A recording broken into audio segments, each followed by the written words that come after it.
Milik akun Fufu Fafa ini mengunjungi situs-situs porno. Ya. Sejak kapan sampai kapan? Sudah sejak tahun 2014. Seserius apa? Seintens apa dia? Cukup intens, Mas. Jadi dia itu kayak mungkin nanti akan muncul akan muncul polanya kalau kita cek juga nanti jam-jamnya. Kan?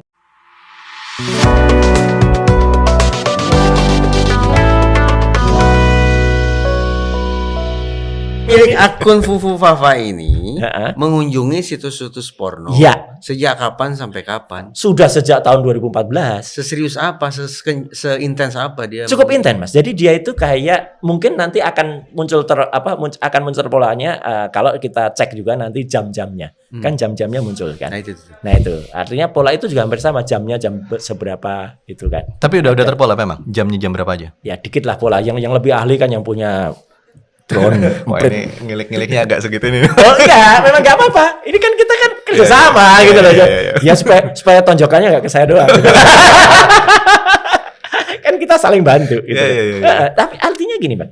Jadi memang itu sangat-sangat sangat-sangat menurut saya anak ini kok memang ya Mas Rizal lebih tahu.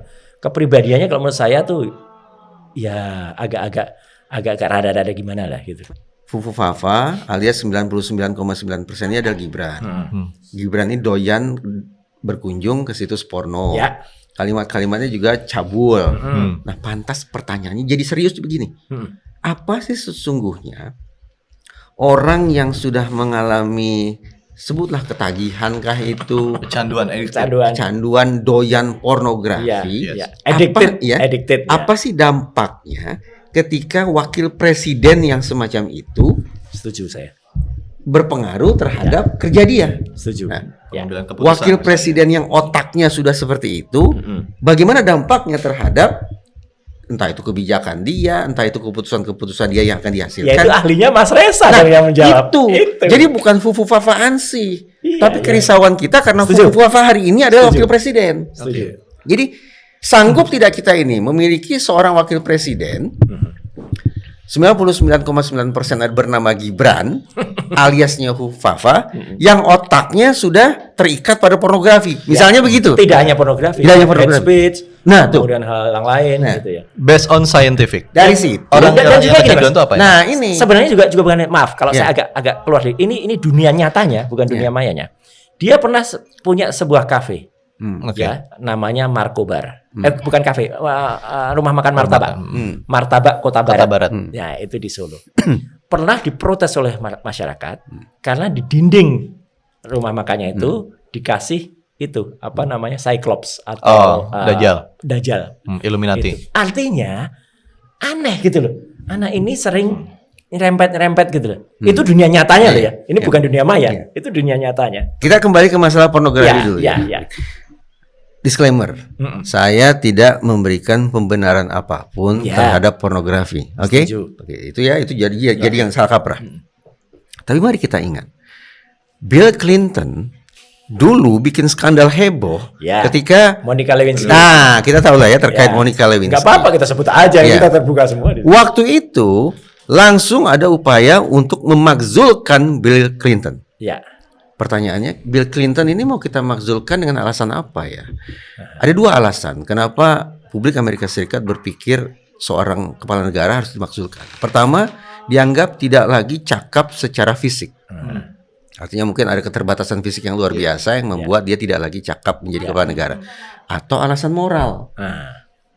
Faktanya, Bill Clinton tidak jadi impeach, jadi dimakzulkan. Karena luar biasa dibela istrinya. Tetapi paling tidak kita bisa memotret publik Amerika Serikat pun yang seliberal itu, yang sesekuler itu, ternyata juga tidak bisa menerima bahwa kepala negara mereka main gila, yang otaknya otak mesum. Itu Amerika Serikat aja seperti itu. Maka hari ini kita pun punya alasan lebih-lebih lagi untuk tidak hanya bingung, tidak hanya risau, tapi tidak hanya kaget, tapi juga takut bahwa wakil presiden yang otaknya cabul semacam ini kelak akan berpengaruh apa terhadap kehidupan kita. Betul. Nah, sementara studinya memang mengerikan ini tidak mendramatisasi ini. Itu yang scientific saya tanya tadi. Ketika otak manusia itu sudah terikat pada pornografi, sebutlah kecanduan Iya, ya. Kita menggunakan bahasa populer Iya, iya, kecanduan iya, iya. gitu untuk memudahkan komunikasi lagi. Iya, betul. Kecanduan itu akan berpengaruh terhadap volume otak depannya. Oke. Prefrontal. Otak depan tuh tugasnya apa sih? Jelas bagian antar otak itu bertali temali satu sama lain ya. Tetapi otak depan itu dominan fungsinya adalah untuk executive functioning. Setuju. Ya. Fungsi eksekutif, yaitu bagaimana seseorang berlogika, bagaimana seseorang menyoroti persoalan, bagaimana seseorang mencari penyelesaian, bagaimana seseorang membuat keputusan. Nah sekarang bayangkan, kalau wakil presiden kita Ternyata. volume otak depannya sudah menyusut, Ya. sehingga kecakapan dia dalam berpikir terganggu, keputusan-keputusan dia sangat rentan menjadi error, maka nasib kita bakal sengsara nantinya. Lah, Itu hasil- satu ya. Jadi kehidupan kita ini beresiko di ujung tanduk kalau kemudian wakil presiden semacam itu. Tanda petik, untunglah dia cuma wakil presiden. Loh, tapi kalau misalnya presiden berhalangan, Baru tidak beruntung kita. nah, itu dia masalahnya. Tadi saya katakan untunglah kita kalau Dia wakil presiden. dia terus. wakil presiden. Toh masih ada presidennya.